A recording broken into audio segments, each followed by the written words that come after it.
left, questions for Damian. Damian Carey-Eggers, Portland Tribune. Describe what the feeling was like when that ball went through the basket at the end of the game for you. It was a great feeling. You know, when it left my hands, it felt good. I felt good about it, and the last 5 or 6 minutes of the game, I just kept telling myself, like, for us to get this game, we was gonna have to really, really dig, you know, to come out on top. So the fact that I kept telling myself that, and then we came out on top and the shot went in, I was like, man, it really happened. You know, we really dug and pulled it out. So it was a great feeling. And back on the left. Travis Demers, Rip City Radio. Dame, everybody in this building had flashbacks, deja vu to the winning shot against Houston with .9. How different or similar was that shot to the one tonight? I mean, it was a little bit different. In that game, we were down by 2. There was less time. In that time, I actually broke the play. You know, not a lot of people know that I just broke the play. You know, all the guys out there were telling me to just run to the ball, and that's what I did. And tonight, this was kind of the way it was set up. You know, it was just set up different. On the right side, against the wall. Dame, Jason Quick, The Athletic. What impact do you think Jusuf's appearance had? I mean, well, I would love to see what his plus-minus was tonight, because I think we was down 10 when he came out there, with 3 minutes left or something like that. So I guess it was a huge impact. I think they put the camera on him and the crowd like went crazy, and I heard it. So he gave us a nice punch. Dame, Dwight James, NBC Sports Northwest. At what point, you got the ball in your hands that whole last possession, at what point did you decide, I'm going to shoot from out here, or you didn't want to drive, or whatever? How does that decision come about? I didn't want to put it in the referee's hands, you know, where if there was contact and maybe they get away with contact, or I end up having to take a tougher shot because there's, you know, contact and they don't want to decide the game. So I was standing there looking at the rim, and I was like, this is a comfortable range. My trainer, Phil Beckner, we was working out the other night in OKC, and he was just like, just take a few deep ones, you know, off the dribble. Let's shoot a few deep ones. And he was like, I'm telling you, you're going to hit one of these. He just kept saying, you're going to hit one of these. And when I was standing there, I was like, I'm going to shoot it. You know, he was a little bit off of me, and I was like, it's enough space for me to just raise up and shoot it for game. And at the last second, he stepped towards me a little bit, and I was like, okay, I'm just going to pound, dribble, sidestep, and raise up, you know. And I just had to let it fly, you know, shoot the ball high in the air to give it a chance, and you know, that's what I did.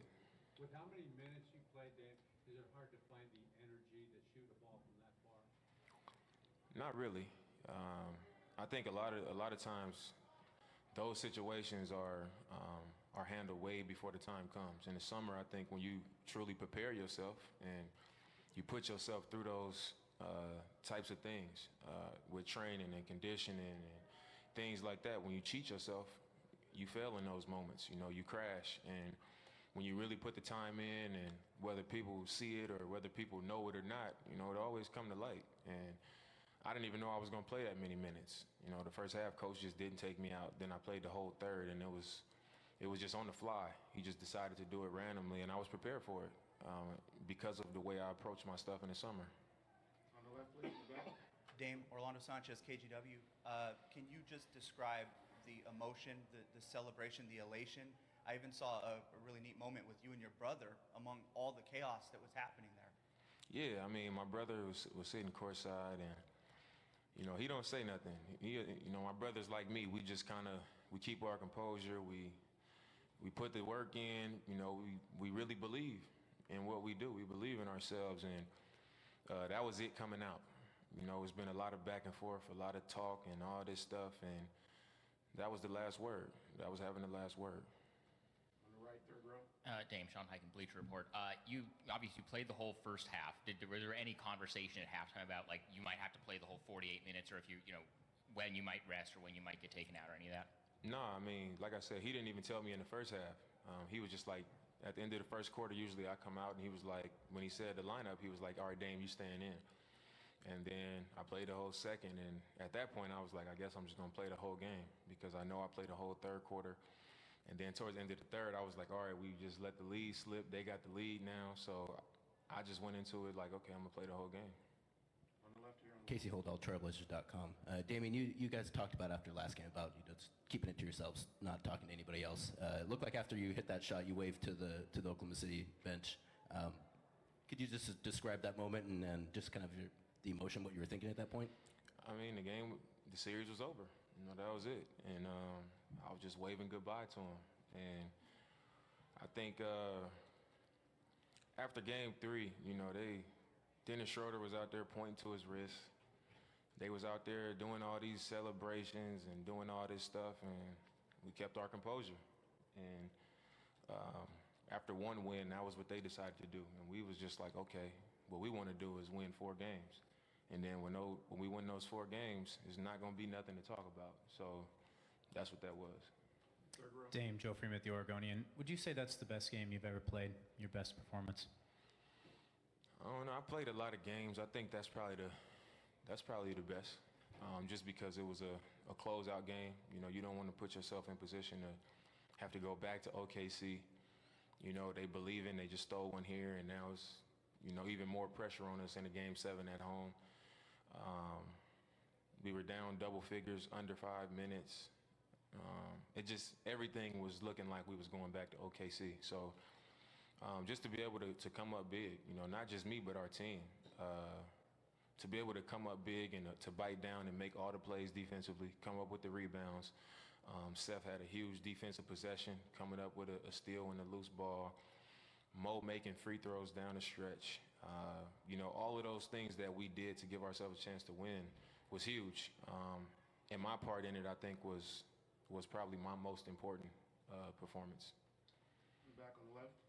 Can you describe the range of emotions in the last year from getting swept in the first round to Nurk's injury and CJ's injury and, you know, the last 15 games of the year to tonight, getting through the first round and knowing your season's still going? I think my message has been the same from the moment that we got swept. I just kept saying, when you go through stuff like that, in our locker room, we got good people. You know, we got a great environment every day. We do things the right way. We work hard.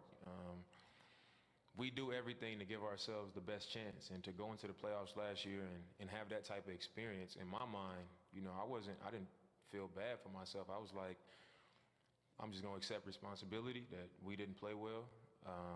It was embarrassing, but when you go through stuff like that and you stay together and you keep working, you keep believing in what we do. You know, our purpose, what we come into training camp saying to each other, what our coaches are saying,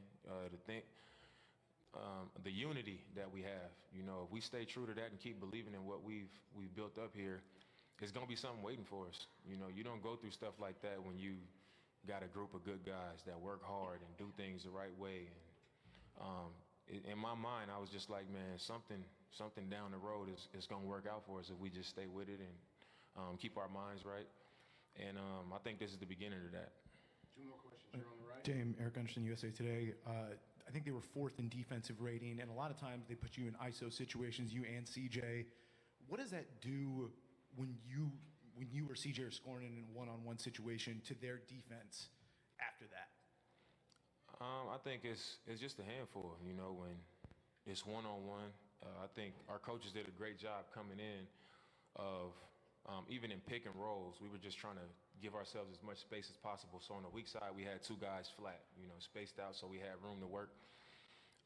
And I think that ended up being great because tonight they came out switching. You know, we had a lot more one-on-one plays than we probably had the entire series. But the fact that our spacing was that way, it left guys on the island. So we was able to get around them, and when we got around them, it was such a long distance for guys to go to help out. You know, if it's a guy in the corner, and it's an ISO situation, we get around him, he's helping off the corner, and he's all the way in the paint. So there was times where their coverages and their rotations made the play for us. It was, you know, Chief open in the corner, Mo cutting behind his man helping, you know, and if not, we was getting to the rim or being able to draw fouls. So I think it worked out for us. Last question.